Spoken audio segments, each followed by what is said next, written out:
Hello and welcome back to our channel. So today in this video we are going to discuss about how to add add-ons on Streamio. So without wasting much of our time, let's get straight into the video.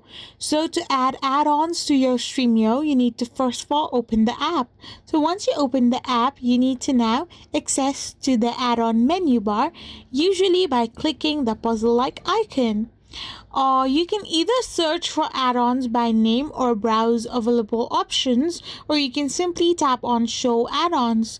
So once you have done this, you can find the desired add-on and click on it and choose the install button.